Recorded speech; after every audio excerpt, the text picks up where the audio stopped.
Comme je disais hier, c'est une lourde responsabilité pour les hommes qui se lèvent devant cette chaire. Cet endroit est susceptible d'amener l'Église dans un courrier. Du haut de cette chaire, un prédicateur peut se lever pour amener l'Église en aidant dans les hauteurs. Vous savez, quand vous ne maîtrisez pas le contexte de la Bible, vous pouvez donner votre intelligence, votre connaissance. C'est ce que les théologiens appellent l'exégèse. C'est-à-dire, vous dites, vous faites lire la Bible, c'est que la Bible ne dit pas. Voilà pourquoi il faut prier pour les hommes de Dieu qui se lèvent ici. Il faut prier pour ces hommes afin qu'ils libèrent fidèlement et intégralement le message de l'Évangile. Alors ce soir, je voudrais que nous nous levons ensemble et nous allons prier spécialement pour l'orateur. Nous demandons à ce que l'Esprit se saisisse de lui. Comme dans les temps anciens, la Bible dit, lorsque le Saint-Esprit descendait sur quelqu'un, sur un serviteur de l'Éternel, il parlait de sa part. Alors nous allons prier. Élève ta voix et prie pour l'homme de Dieu.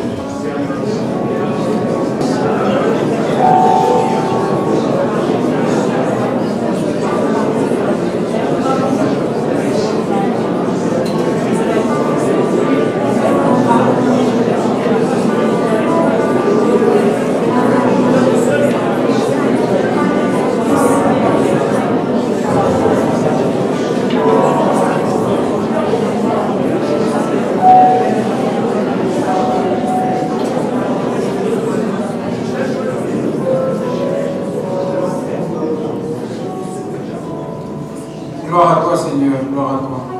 Je voudrais qu'on garde la même position et que l'on s'approche davantage du Seigneur. Les capacités que le Seigneur m'a données, il m'en a pas donné assez pour chanter. Je voudrais que l'on se lève, ceux qui sont assis, et que l'on confesse les paroles de ce cantique, disant tout simplement Alléluia. J'aime ce chant. Et pour ceux qui m'entendent souvent prêcher, et pour ceux qui marchent avec moi, savent que j'aime ce chant parce qu'en anglais, en français, en espagnol, par le chant pareil. Ouais, c'est exactement ça. C'est exactement ça.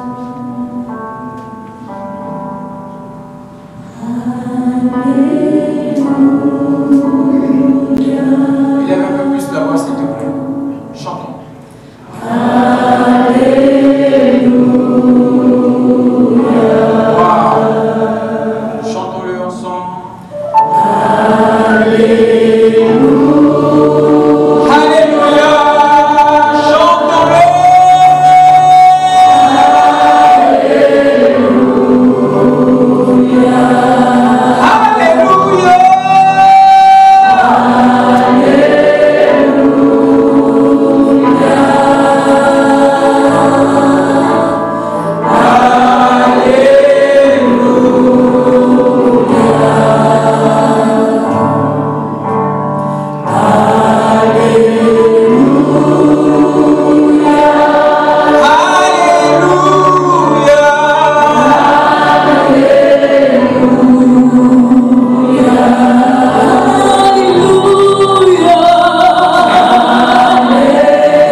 suis honoré. Honoré de prendre la parole devant vous. Honoré de partager les oracles du Seigneur. Comme le pasteur le disait tout à l'heure, c'est une grande responsabilité pour nous de partager la parole de Dieu. Et un privilège que le Seigneur nous fait. Mais c'est également un privilège, un honneur pour nous d'écouter la parole de Dieu. Amen. La Bible dit ceci, la Bible dit que la foi vient de ce qu'on entend et ce qu'on entend vient de la parole de Dieu. Amen. Donc plus on entend la parole de Dieu, plus on écoute la parole de Dieu, plus notre foi augmente, plus elle grandit. Alléluia. La capacité de grandir, la manière dont nous grandissons est déterminée par ce que nous écoutons. Et ce que nous écoutons est déterminé par ceux qui prêchent la parole de Dieu. Autrement dit, si tu veux grandir d'une manière exponentielle dans le Seigneur, il faut que tu choisisses la parole que tu veux écouter. Parce que ce que tu écoutes détermine ce que tu vas être. Et ce que tu es détermine ce que tu fais. Ce n'est que la parole de Dieu. Amen. Donc, pour faire un résumé de ce qui a été dit hier, parce que hier nous avons commencé notre séminaire avec le thème « Va ». Et nous avons pris notre texte base dans Genèse chapitre 1, le verset, encore quel verset? 1 et 2 et 7 à 6, c'est ça? Ah, d'accord. 16 à 17. Et c'était notre texte de base. Il était question des luminaires, n'est-ce pas? Du soleil et de la lune, n'est-ce pas? Et on a dit que Dieu a décidé d'envoyer deux grands luminaires sur la terre pour présider, un pendant le jour et l'autre pendant la nuit. Amen. Et on a dit que le plus grand devait diriger pendant la journée et le moins grand devait diriger pendant la nuit. Et on a dit que la nuit était symbole du péché, était symbole du désordre, n'est-ce pas? Oui ou non? On a dit que Jésus est le soleil levant. En réalité, la lune n'éclaire qu'en fonction de sa position par rapport au soleil. Et on a fait un parallèle entre nous et le Seigneur. On a dit que nous, on était représentés par la lune. Autrement dit, la manière dont on va éclairer par la nuit et par rapport à notre position par rapport au soleil qui est la représentation de Jésus-Christ. Et donc on a aussi dit que quand on dit d'aller, c'est pour accomplir quelque chose. Et souvent ce n'est pas facile, ce n'est pas quand tout est bien. C'est parfois difficile. Mais Dieu nous dit de partir et on doit partir. On s'est aussi dit que si on arrive à exercer et que nous ne sommes pas l'endroit où le Seigneur nous a dit d'aller, on est en train de perdre du temps. Amen. On s'est aussi dit que le Seigneur nous parle comme des feux de signalisation. Souvent on n'a pas besoin d'entendre la parole de Dieu. Souvent on n'a pas besoin de dire le passé. Il suffit qu'on regarde que le temps est vert, on passe directement. Alléluia. Voici un peu notre résumé. Amen. Ok, voilà, je me suis vraiment efforcé de donner un résumé. Notre thème de ce soir, ou notre sous-thème de ce soir, c'est « Va avec la force que tu as ». Hier, nous avons abordé le thème « Va » et aujourd'hui, on va ajouter « Avec la force que tu as ». Le texte de base que je voudrais utiliser aujourd'hui est un texte un peu troublant, un peu comme hier. Un peu troublant, parce qu'en réalité, en regardant notre texte de premier abord, on ne voit pas de quoi il est question. Mais notre thème ce soir, c'est « Va avec la force que tu as ». Amen. Va avec la force que tu as. Est-ce qu'il y a des gens qui sont prêts à voyager dans la parole de Dieu ce soir? Est-ce que tu peux acclamer le Seigneur pour dire que je suis prêt à voyager? Effectivement, nous sommes prêts à voyager. Alors, je suis un peu sous pression par rapport à ce qui s'est passé hier. Mais vous savez, ça ne dépend pas de nous, ça dépend du Seigneur. Amen. Donc, prenons notre texte de base. Galates chapitre 1 à partir du verset 1 jusqu'au verset 2. Vous allez remarquer que j'aime utiliser les 1 et 2, verset 1 et 2 à chaque fois.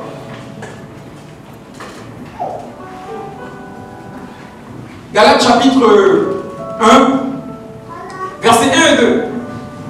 Comme je vous ai dit, à mon habitude, je souhaite que ce soit quelqu'un dans la salle qui fasse la lecture.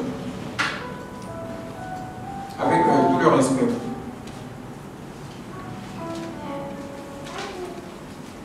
Galates,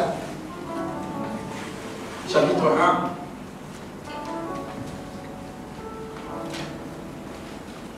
Verset 2. Verset 1 à 2. Quelqu'un peut lire? Je lis la parole de Dieu dans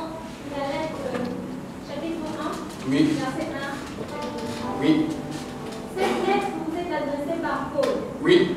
apôtre, non par une autorité humaine, ni par l'intermédiaire d'un homme, mais par Jésus-Christ et par Dieu, le Père, qui l'a ressuscité d'entre les morts. Avec tous les frères qui sont avec moi, je salue les églises de la grâce. Amen. C'est notre texte de base. Galates chapitre 1, verset 1 à 2.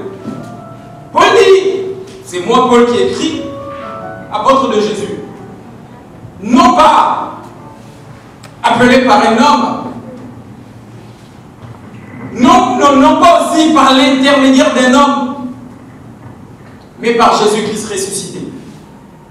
Par Jésus-Christ qui a été ressuscité par Dieu, si vous voulez. Amen. Le texte c'est va avec la force que tu as. Et c'est notre texte de base. Ici, c'est Paul qui est en train d'écrire. En réalité, des fois, lorsque Paul écrit ses épîtres, il est un peu plus doux, souvent. Et dans ce livre de Galates, d'accord, il est comme un peu fâché.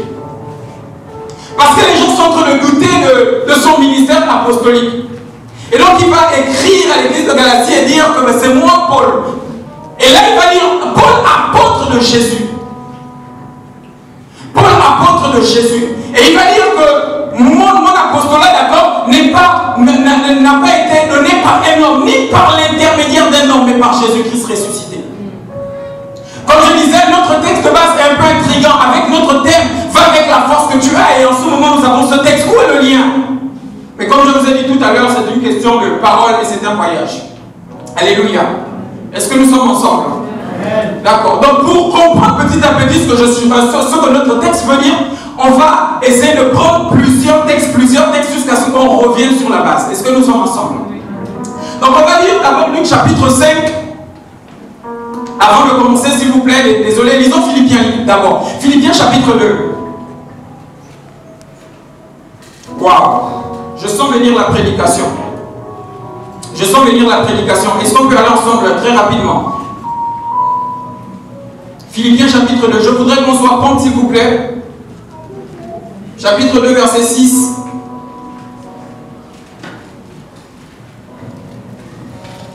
Philippiens 2, 6. Oui. Lui qui était de condition divine ne cherchait pas à profiter de l'égalité avec Dieu. On continue. Mais il s'est dépouillé lui-même. Ah. Et il a pris la condition d'un serviteur, en se rendant semblable aux hommes, se trouvant ainsi reconnu à son aspect comme un seul homme. Alléluia. On nous dit que Jésus, lorsqu'il s'agissait de venir sur la terre, s'est dépouillé de toute sa capacité de Dieu pour venir sur la terre comme un homme. La Bible dit que lui qui était Dieu, lui qui avait toute la plénitude de Dieu, et la Bible dit même dans le même livre, la Bible dit qu'en lui réside toute la puissance de Dieu. Mais la Bible dit qu'il s'est dépouillé de sa particularité de Dieu pour venir sur la terre comme un simple homme.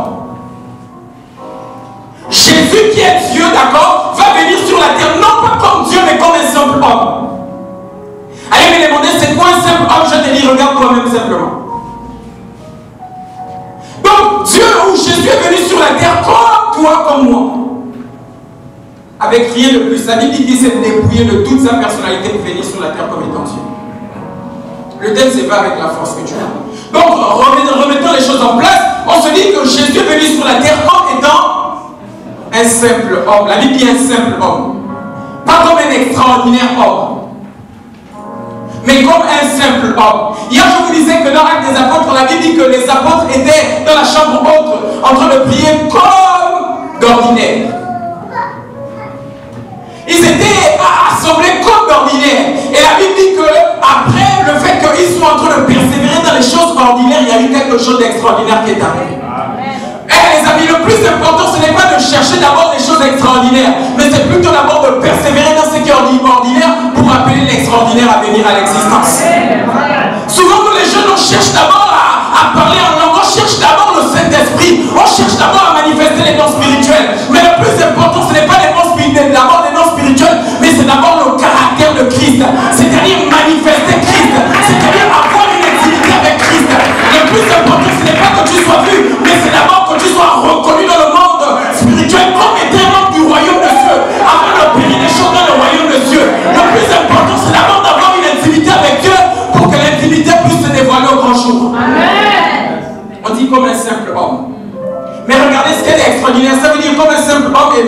lire notre Luc chapitre 5, à partir du verset 1.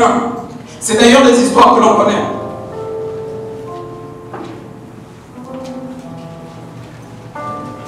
Je sens la prédication arriver. Je sens la prédication arriver. Regardez, je vais vous donner en bref par rapport à ce qui se dit dans le livre de Luc chapitre 7, le verset 1 à 11. Il est question de la pêche miraculeuse, donc de Pierre. La Bible dit que Pierre a passé toute la nuit en train de pêcher avec les autres et il n'a rien eu. Et Jésus est passé par là. Il dit à Pierre une recommandation. Il fait à Pierre une recommandation, il dit jette le filet. Et Pierre, qui n'avait pas eu la possibilité, qui était un grand pêcheur, qui avait toutes les techniques, n'a pas pu avoir le poisson, mais à cause d'une simple parole de Jésus, il a rempli la barque. Et la Bible dit que sa barque était tellement remplie qu'il appelait ceux qui étaient dans le voisinage pour venir prendre également ce qu'ils avaient à prendre. Tenez-vous bien, on parle de va avec la force que tu as. Notre texte, c'est celui de Galates chapitre 1, verset 2. N'est-ce pas? Regardez, Jésus qui vient comme un simple homme, arrive à faire des choses extraordinaires alors que des gens étaient des professionnels à la pêche. Ils ont passé toute la nuit où le temps est favorable pour faire une pêche, une grande pêche. Ils n'arrivent pas à le faire et pendant le jour où tout n'est pas disposé à pouvoir donner ce résultat, Jésus dit quelque chose et ça arrive. C'est un simple homme mais qui fait des choses extraordinaires. C'est un simple homme, mais qui fait des choses extraordinaires. Un des autres textes que je voudrais que l'on lise, c'est également Marc, chapitre 5, à partir du verset 1 au verset 11 également. Il est question de légion. Légion. On connaît légion? On l'appelle aussi le fou de Gadara. Amen. La Bible dit ceci. Waouh! La Bible dit qu'aucun homme ne pouvait maîtriser les chiens. Que lorsqu'il était enchaîné, il brisait les chaînes. Et la Bible dit qu'il a fait même l'endroit où on dépose les morts, ça demeure. Ça veut dire que c'est quelqu'un qui était complètement fougueux. S'il arrive ici, nous tous on fuit parce qu'il était capable de faire des choses extraordinaires. Les gens tentaient de vouloir dompter les gens, ils n'ont pas pu. Ils ont voulu maîtriser cet homme, ils n'ont pas pu. Et chaque jour, certainement, ils cherchaient des stratégies parce que ça devenait quelqu'un de nuisible à la stabilité, à la société. Mais il n'arrivait pas au point où il partait. C'est sûr que lorsqu'il apparaissait, les gens avaient peur. La Bible dit que personne ne maîtrisait, mais lorsque Jésus a traversé le lac et qu'il est arrivé, la Bible dit que ce monsieur que personne ne pouvait maîtriser a couru et est venu se mettre à genoux devant le Seigneur. Pourtant, c'était un homme ordinaire. Pourtant, c'était un homme ordinaire. Il y a plusieurs passages. La Bible dit également que les disciples étaient avec Jésus dans la barque, alors que le vent était en train de vaciller de part et autre. Ils avaient tous peur. Et lorsque Jésus est arrivé, il s'est levé. Il a lu. C'était extraordinaire. Alléluia. Un simple homme. Je ne sais pas si vous voyez où je veux en venir. Voilà, je sens la prédication. La Bible nous parle aussi d'une femme qui a été trouvée en train de commettre l'adultère. Et les anciens ont amené auprès de Jésus et ils ont dit, mais la loi de Moïse dit ceci, lorsque quelqu'un dans cette situation lapide, et toi, qu'est-ce que tu dis? Cette question est bon, je vais répéter le moyen extraordinaire. Pourquoi? Parce que la question qu'on posait à Jésus est une question piège. Une question piège. Il dit ceci, regardez ce qu'il dit. Il dit, la loi de Moïse dit que si quelqu'un dans cette situation lapide, et toi, qu'est-ce que tu dis? Les gars en question sont en train de chercher un moyen de détruire Jésus. Et quand ils viennent, ils cherchent à piéger Jésus. Et quand ils posent la question, qu'est-ce que tu dis? Si Jésus disait ceci, Jésus dit, mais allez-y, lapidez tout simplement la personne. il devait se vanter en disant que même Jésus reconnaît que on maîtrise la loi. Ça, c'est le premier piège. Amen. La deuxième chose par rapport aussi, si Jésus disait lapider, on pouvait encore attraper Jésus parce qu'à l'époque, il n'y avait que les Romains qui avaient la possibilité de dire à quelqu'un que tu es condamné. Donc, Jésus n'avait pas le droit de dire que lapider cette femme. Parce que s'il disait lapider, il devait se vanter de dire que nous, on connaît la parole. Même Jésus, quand vous dites que c'est le sauveur, on connaît la parole. Il pouvait aussi tomber dans le piège pour aller en prison parce qu'il n'était pas romain. On devait dire, mais tu es qui pour donner la sentence à cette femme, donc tu vas en prison. Il était complètement libre. Amen. Mais si Jésus disait aussi ne lapidez pas cette femme-là aussi, il y avait un problème. Parce que s'il disait ne lapidez pas cette femme, il devait dire, mais il dit qu'il est venu comme celui que les prophètes ont parlé, ainsi de suite, mais il vient contredire ce que Moïse avait dit. Là aussi, ça devait être une raison pour eux de pouvoir tuer Jésus. Mais la Bible dit ceci, la Bible dit que sentant les pensées de ceux qui étaient autour, il dit que celui qui n'a pas péché commence à la vie. Et la Bible dit que lorsqu'il a dit ça, tous se sont écartés. Est-ce que vous comprenez ce que je suis en train de dire? Les gars cherchaient à piéger Jésus, mais à cause de la sagesse de Jésus qui était un simple homme, il y a quelque chose de particulier qui agit pour que ceux qui cherchaient à condamner Jésus se condamnent eux-mêmes. La nature que personne ne peut dompter a su être domptée par Jésus parce qu'il est le créateur. Mais qu'est-ce qui fait ceci? Qu'un simple homme ait la capacité de faire ces choses extraordinaires.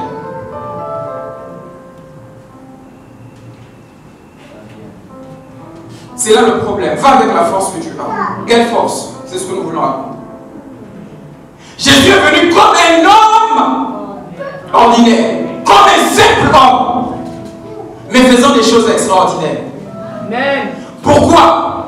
Parce que la Bible nous répond en Actes chapitre 10, le verset 38, et je voudrais que l'on le lise. Waouh! Dis avec moi Jésus-Christ. Dis avec moi Jésus-Christ. Les amis, l'on dit souvent ce nom, mais on n'arrive pas à comprendre la puissance cachée derrière ce nom. Quand on parle de Jésus-Christ, lorsqu'on parle de Jésus, c'est sauveur. Et quand on parle de Christ, c'est oint. Quand on parle d'onction, il est question du Saint-Esprit. Je ne sais pas si vous comprenez ce que je suis en train de dire. En fait, quand on est en train de dire Jésus-Christ, ça veut dire le sauveur oint. Le sauveur rempli du Saint-Esprit. Il y a beaucoup de types de sauveurs, mais un seul sauveur rempli du Saint-Esprit. La Bible dit ceci en Actes des Apôtres, chapitre 10, je vais paraphraser le texte, le verset 38. La Bible dit, vous savez comment le Seigneur a oint la Bible dit, oint Jésus de Nazareth. La Bible dit que vous savez comment Jésus a oint Jésus de Nazareth, allant de lieu en lieu faisant du bien. Si Jésus allait de lieu en lieu faisant du bien, c'est parce qu'on a oint du Saint-Esprit.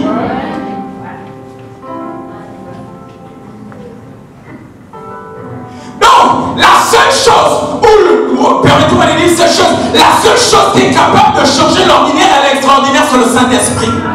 Jésus est venu comme un simple homme sur la terre, mais a été transformé comme un homme particulier à cause du Saint-Esprit qui est venu sur lui. La Bible dit qu'il partait de lui en lui faisant du bien. À cause de quoi? À cause du Saint-Esprit qui était dans sa vie. Souvenez-vous de notre texte. La Bible dit que je suis apôtre, non pas par l'homme, non pas par l'intermédiaire d'un homme, mais par le Saint-Esprit. Souvenez-vous de ce texte, s'il vous plaît. Waouh! Les autres apôtres qui ont marché, les autres disciples qui ont marché avec Jésus, ont été appelés par Jésus de Nazareth. Et lorsque Judas a trahi Jésus, les autres apôtres se sont arrangés pour remplacer un autre apôtre. Oui ou non? Les premiers apôtres ont été appelés par un homme, Jésus de Nazareth. L'autre apôtre qui a remplacé Judas a été appelé par l'intermédiaire d'un autre homme. Je ne sais pas si vous comprenez ce que je veux dire. Est-ce que vous voyez ce que je veux dire?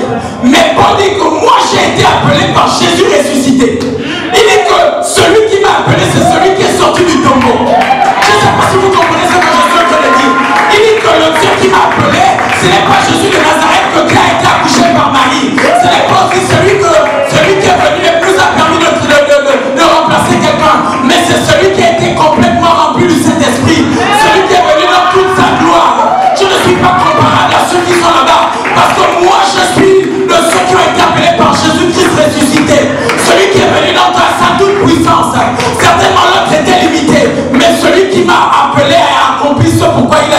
envoyé. Il est venu complètement glorieux. Et c'est celui qui m'a appelé. La particularité, my God. La particularité, c'est que le Jésus qui n'était pas ressuscité avait l'opportunité de faire des choses extraordinaires. Je ne sais pas si vous comprenez ce que je veux dire.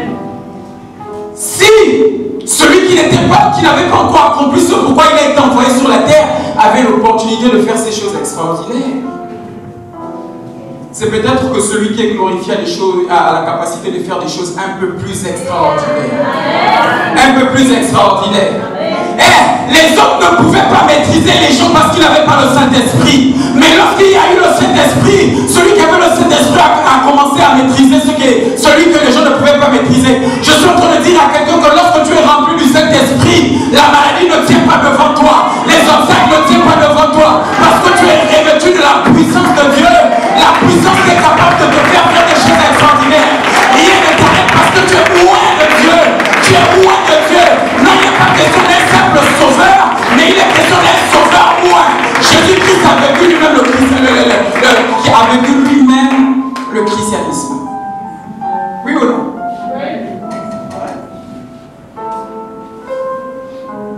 Il pouvait venir faire ce qu'il voulait sans le Saint-Esprit. Mais il a été bon du Saint-Esprit. Est-ce qu'on comprend ce que je veux dire ce soir?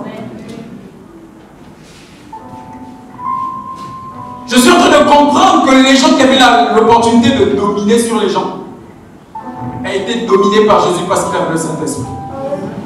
Je suis en train de dire que ceux qui sont remplis du Saint-Esprit ne seront jamais dominés, mais ils domineront toujours. Je ne sais pas si tu entends ce que je veux dire. Ceux qui sont remplis du Saint-Esprit ont l'opportunité de dominer sur les choses indomptables. Parce que le Saint-Esprit est celui qui nomme l'indomptable.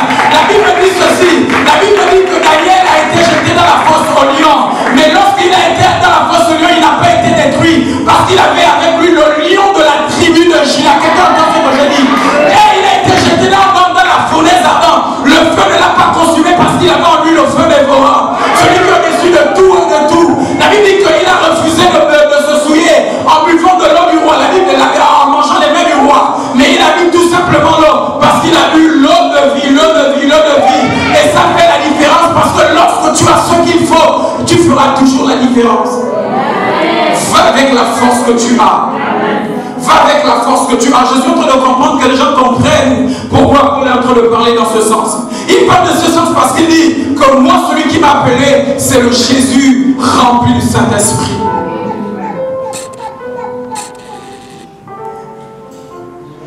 Waouh! Et ce Jésus rempli du Saint-Esprit, il habite en nous. Il habite en nous. Je suis étonné quand la Bible dit ceci. La Bible dit qu'aucun homme né d'une femme n'est supérieur à Jean le Baptiste, mais un membre de le royaume des cieux est supérieur à Jean le Baptiste. Pourquoi? Parce qu'en leur temps, l'Esprit venait et partait. Mais au temps des membres du royaume des cieux, l'Esprit de Dieu réside complètement en lui. Alléluia. Hier, je vous disais ceci. Je vous disais qu'on a volé le temps, on a volé l'arche de l'alliance pour l'amener dans le temple de Dagon. La Bible dit que lorsqu'ils sont venus le lendemain, ils ont trouvé Dagon. Oui ou non? Mais là-bas, il n'était question que de la présence de Dieu. La présence de Dieu faisait déjà tomber le redoutable Dagon. Mais là, il n'est plus question simplement de présence de Dieu. Il est question de recevoir Jésus dans toute sa plénitude en nous.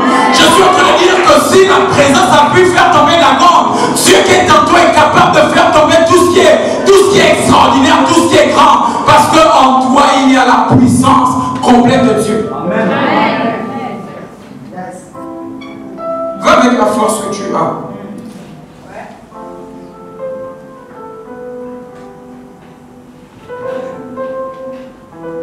Va avec la force que tu as.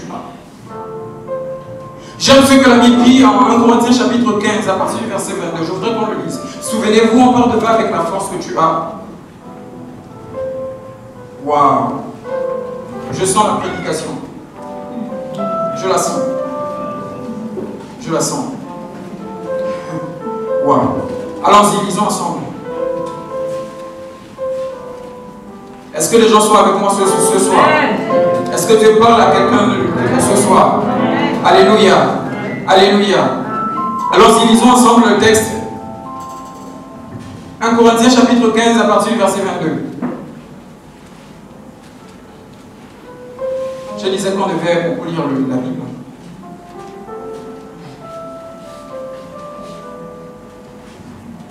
1 Corinthiens chapitre 15, 22. Oui. Et comme tous meurent en Adam, Oui. de même tous nous vivons en Christ. Oui. Mais chacun en son rang, Christ en prémisse, puis ceux qui appartiennent à Christ lors de son avènement. Amen. La Bible dit ceci, la Bible dit que par un homme, le péché est rentré sur la terre et tous meurent. Il est question de qui? De Adam. Oui ou non?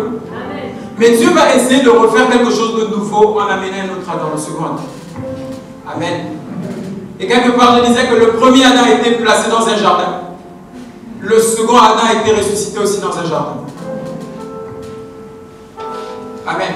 La Bible dit que à cause de la perte de la mission du premier, tous nous sommes destinés à mourir.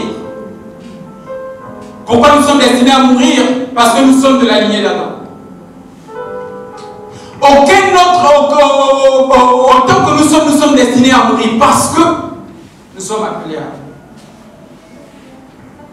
Et donc Dieu va chercher un moyen d'amener, puisque quand Dieu amène Adam sur la terre, ce n'est pas pour qu'il meure, hier nous l'avons vu, c'est pour qu'il domine. Mais il a failli à sa mission, oui ou non? Parce que la Bible a dit à Moïse, à Adam de dominer, d'assujettir, ainsi de suite, amen. Donc il avait la responsabilité de dominer, de gouverner tout ce qui a été créé. C'est ce qu'on s'est dit hier, amen.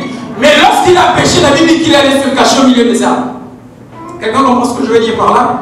C'est que lui qui avait la responsabilité de protéger les arbres se fait protéger par les arbres. Et c'est le problème de plusieurs jeunes en ce moment. C'est-à-dire qu'ils sont appelés à avoir une force pour dominer, mais se font dominer. Et donc Dieu, ce qu'il cherche, c'est nous amener à récupérer notre position pour que nous dominions. Il dit donc que tous ceux qui sont nés d'Adam sont appelés à mourir.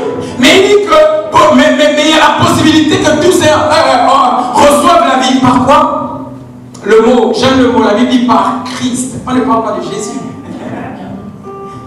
Par Christ. Il y a la possibilité de redonner la vie par l'onction, par le Saint-Esprit. Et la Bible dit que Jésus a été le premier, de sorte qu'il soit le premier en toutes choses. En fait, il est en train de dire, Dieu a dit, bon, comme tous les hommes meurent, je vais essayer de trouver une stratégie pour amener des hommes qui ne meurent pas. Si je dis prototype, ça vous dit quelque chose, prototype? Ça veut dire un exemplaire, oui ou non? Donc ce qu'il dit, il dit, je vais commencer à faire un exemplaire. Et donc il va envoyer un homme, mais en mettant cet homme le Saint-Esprit. Et cet homme va opérer des miracles sur la terre. Et pendant 3 ans, il va être en test. Écoutez, si je veux essayer, si je veux construire une voiture qui roule, permettez-moi, sur l'eau, je vais d'abord créer un exemplaire et puis je vais mettre la voiture. Il va aller. Donc Jésus veut que les hommes ne meurent pas complètement, mais qu'ils soient en vie sur la terre. Il va envoyer un prototype qui est Jésus-Christ de Nazareth. Et il va mettre le Saint-Esprit. Et ce prototype-là a opéré des miracles, comme je venais de dire tout à l'heure, et donné quelques textes. Oui ou non? Oui.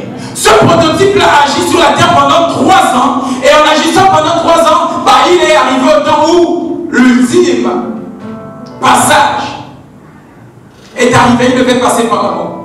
Tous ceux qui étaient condamnés, il a envoyé également cet homme vers la mort. Et cet homme, parce qu'il avait le Saint-Esprit, est mort pendant 1 jour, pendant 2 jours. Et puis la mort n'a pas pu tenir cet homme et renvoyer. Écoutez, lorsqu'on parle de prototype, c'est un essai. Ça veut dire qu'il n'a pas toutes les fonctionnalités possibles. Mais cette personne avait déjà la capacité de faire des choses. Et il dit, faisons l'homme à notre image, à notre ressemblance. Ça veut dire qu'on a créé selon le modèle de celui qui a vu. Si cette personne a pu marcher sur la terre sans mourir, ce que je vais créer sera la possibilité à God de faire des choses un peu plus extraordinaires.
sera contre toi? Qui sera contre toi? Les alliances de famille n'ont plus fait sur toi. Tu es une nouvelle créature à cause de Jésus-Christ de Nazareth. La Bible dit que tu es la lumière du monde et le sel de la terre. Ce qui fait le sel, ce n'est pas le sel, mais c'est Dieu au fond du sel. Ce qui fait ta valeur, c'est ce que tu possèdes. Quelqu'un entend ce que je dis? J'ai envie de te dire ça autrement. Ce qui fait ta valeur, ce n'est pas ce que tu possèdes, mais ce qui te possède. Qui te possède? Qui te possède? Va avec la force que tu as, jeune. Va avec la force que tu as. La Bible dit ceci, la Bible dit de sorte que Jésus soit le premier. Il est là en tête. Mais si celui qui était prototype a pu réussir, je ne vois pas le texte qui sera capable de pouvoir t'embrouiller. Parce que tu as celui. Maintenant, c'est quoi le problème? Maintenant, c'est quoi le problème? Le problème, waouh, la Bible dit ceci, le peuple de Dieu périt faute de connaissance. C'est l'ignorance. Quand tu ne sais pas ce qui est en toi, tu ne pourras pas bénéficier complètement de ce que tu peux faire. Quelqu'un entend ce que je dis ce soir? Est-ce que quelqu'un entend ce que je dis ce soir? Est-ce que tu acclades la parole de Dieu ou tu restes? La manière dont tu acclades détermine ce que tu reçois. Je sens l'ensemble de la prédication. Je la sens. Je sens des gens qui sont proches de la parole. Je sens des gens qui sont proches de la parole. Au nom de Jésus.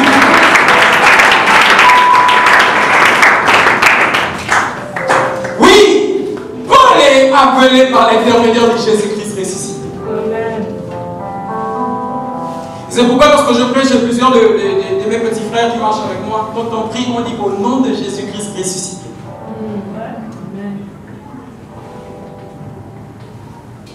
Au nom de Jésus-Christ ressuscité. Vous savez, la révélation qu'on a de Christ détermine la manière dont il agit. Regardez, waouh! La Bible dit que Bartimée était aveugle. Et lorsque Jésus passe par là, il dit, quel est cet homme qui passe? Et on dit, c'est Jésus de Nazareth. Mais lorsque Bartimée va crier, il ne va pas dire fils, il ne va pas dire Jésus de Nazareth, mais il va dire fils de... Il porteur. Que lorsqu'il était en train de crier, on dit calme-toi. Pourtant il y avait le même bruit qui se passait. Mais lorsqu'il a dit fils de David, le bruit n'a pas empêché Jésus d'écouter ce qu'il devait écouter. Parce que la révélation est celle qui bloque Jésus. Les amis, lorsque il y a des choses qui vous empêchent de pouvoir atteindre Jésus, comme c'est dans la révélation, ces choses qui vous bloquent vous amènent exactement vers Jésus. La foule disait à Bartimée, calme-toi. Mais lorsqu'il a dit, fils de David, aie pitié de moi, Jésus s'est arrêté. Suivez-moi. Lorsqu'il y a des situations difficiles, le plus important, ce n'est pas de se focaliser sur la situation, mais sur Jésus. Amen. Et regardez, il pouvait dire la foule, arrêtez de m'empêcher de crier. Lui, il a dit, bon, vous pouvez dire tout ce que vous voulez, vous pouvez dire, moi je continue à appeler Jésus-Christ de Nazareth. Lorsque les choses seront difficiles, ne commence pas à capoter sur ton sort, mais retourne-toi vers Jésus-Christ de Nazareth. Lorsque elle était persécutée par sa rivale, elle n'est pas allée se battre, mais la Bible dit qu'elle est allée au temple, et elle s'est mise à genoux, elle a prié. Elle dit, je n'ai pas à m'occuper de toi, ce n'est pas toi qui as ma solution. Si j'arrive à toucher Jésus, c'est sûr que je vais avoir la solution à mon problème. Alors lorsque Bartimée était en train de crier à la foule était un obstacle, mais il n'a pas regardé la foule, mais il a continué à crier à Jésus-Christ de Nazareth. Il y a quelque chose de particulier qui se passe, c'est que lorsque Jésus s'arrête, la foule s'arrête.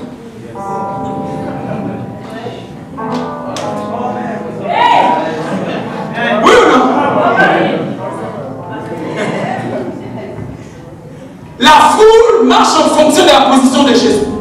Donc si je veux que la foule s'arrête, je touche Jésus et puis la foule s'arrête. Je ne m'occupe pas des problèmes, je m'occupe de toucher le cœur de Jésus. Je ne sais pas si tu m'entends ce soir. Je ne m'occupe pas de ce que je vois, je m'occupe de ce qui est en moi. Je m'occupe de Jésus-Christ de Nazareth. La Bible dit que lorsqu'il s'est arrêté, la foule s'est arrêtée. Lorsque tu vas toucher Jésus, les problèmes vont également s'arrêter. Lorsque tu vas toucher Jésus, la situation va arriver. Et mieux que ça, lorsque Jésus s'arrête, il ne parle pas lui-même vers Bartimée, il dit allez chercher Bartimée. Ce qui était obstacle pour toi t'amène vers la gloire. T'amène vers la gloire.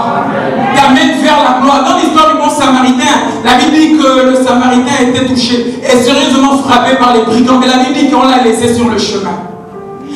Le diable a l'opportunité de te toucher comme il veut, mais il va faire toujours des erreurs. Ils ont laissé le gars sur le chemin. Mais entre-temps, la Bible dit que Jésus est le chemin, la vérité, la vie.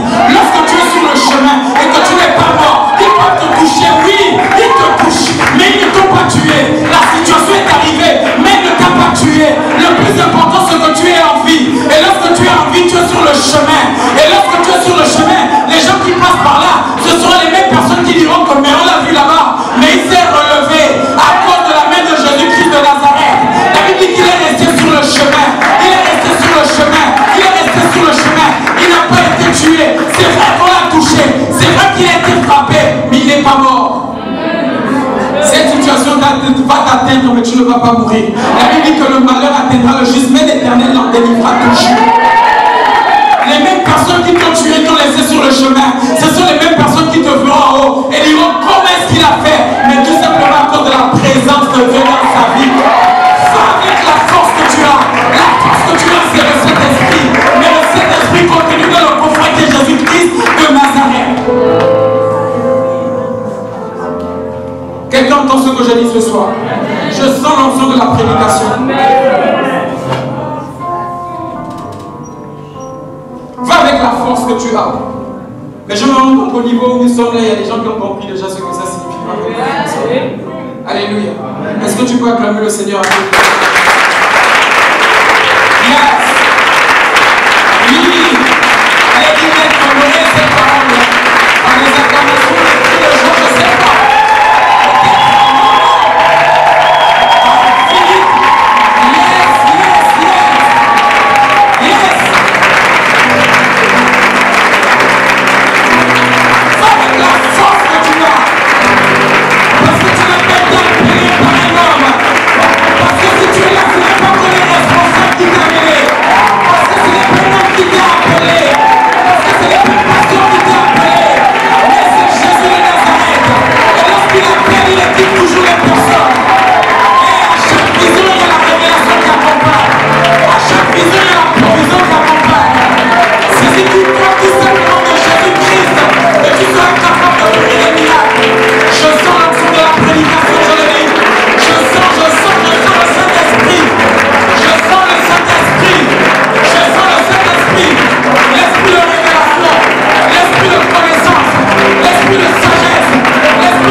tu parles en langue et tout ça, la Bible dit que Dieu ne se répond pas des noms. Il y a des gens qui pêchent tous les jours et viennent parler en langue au Père des miracles. Parce que même le diable perd le miracle. Le problème, ce n'est pas le miracle. Le problème, c'est la relation avec le Saint-Esprit.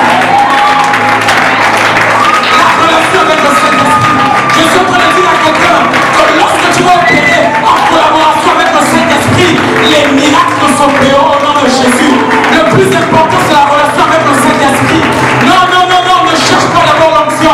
Les hommes peuvent te regarder. La preuve, c'est que les hommes vont t'acclamer, mais tu peux aller en enfer. La chose qui garantit le paradis, c'est la relation avec le Saint-Esprit. Non, ce n'est pas une question de dons spirituels, c'est d'abord une question de fruit de l'Esprit.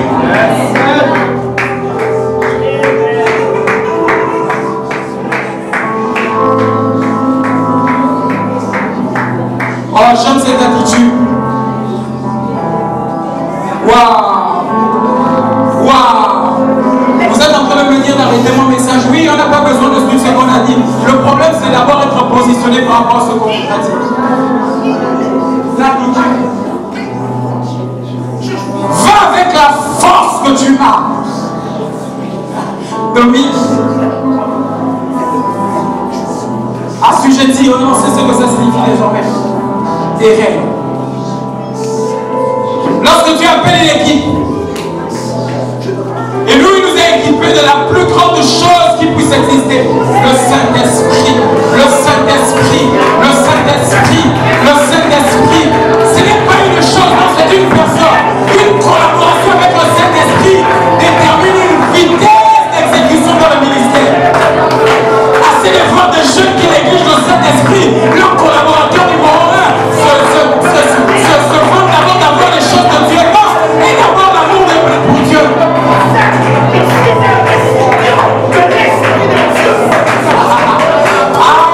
Écoutez, suivez-moi s'il vous plaît. Wow. La Bible dit ceci, la Bible dit que l'arche de l'Alliance était la représentation du temple et là il était et le Saint-Esprit habitait. C'est pourquoi la Bible dit vous êtes le temple du Saint-Esprit. Vous êtes le temple du Saint-Esprit. Vous êtes des arches qu'on transporte. L'arche a été transportée vers d'abord. La Bible dit que lorsque l'arche est arrivée dans la maison de certaines personnes, tout fleurissait en ce temps-là d'une manière exponentielle. Et lorsque tu iras dans les hôpitaux, la maladie reconnaîtra que celui-là porte le Saint-Esprit en lui. Lorsque tu iras dans des maisons qui n'iront pas bien, ils reconnaîtront que tu portes le Saint-Esprit en toi. Ceux qui portent le Saint-Esprit agissent d'une manière particulière. Oh, j'ai l'atmosphère qui prévoit dans cette salle. Je sens l'onction du Saint-Esprit. Je sens l'onction de la prédication, je le disais. Paul, apôtre, non par un homme, ni par l'intermédiaire d'un homme, mais par Jésus-Christ ressuscité. Il n'est plus question de Jésus de Nazareth. Wow. Écoutez, nous qui négligeons le Saint-Esprit, Jésus ne pouvait pas opérer sur la terre sans être rempli du Saint-Esprit. Si Jésus, qui était Jésus, a eu besoin du Saint-Esprit, nous avons besoin un peu plus du Saint-Esprit. Nous sommes des réceptacles du Saint-Esprit. S'il vous plaît, ayons une bonne collaboration avec ce Saint-Esprit. Quand nos coordinateurs ou nos responsables nous disent va avec la force que tu as, il dit accomplis ce pourquoi Dieu t'a appelé sur la terre avec la collaboration du Saint-Esprit. Va, oui, c'est bien d'aller, mais si tu n'as pas le Saint-Esprit, tu pars comme un suicidaire. Nous avons été appelés pour régner sur la terre, mais nous n'allons pas régner de nos propres forces, parce que la Bible dit ce n'est ni par la force, ni par l'intelligence, mais par le Saint-Esprit. Je déclare au nom de Jésus que tes facultés intellectuelles n'influencent pas l'action du Saint-Esprit dans ta vie. Au nom de Jésus, la manière dont tu y amènes ne me convainc pas ce soir. Tes facultés, ta connaissance, tes richesses n'influencent pas l'action du Saint-Esprit dans ta vie. Parce que tu as d'abord été créé pour être en collaboration avec le Saint-Esprit. Tout va réussir dans ta vie lorsque tu marcheras avec le Saint-Esprit.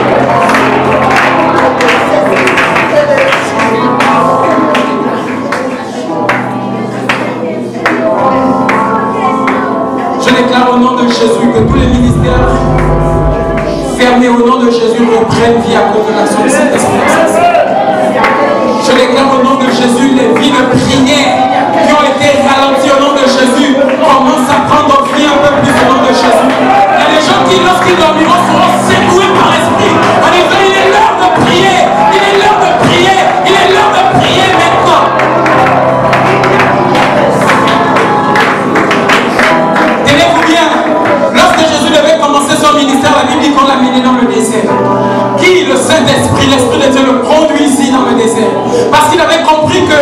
les victoires de la journée où le public se gagne d'abord dans le désert. La collaboration avec le Saint-Esprit te donnera la force de pouvoir tenir au temps difficile. Le diable viendra en te souhaitant, en te séduisant, en te donnant tout le ministère, ainsi de suite. Mais non, tu dis, je ne vais pas fléchir le genou devant pas.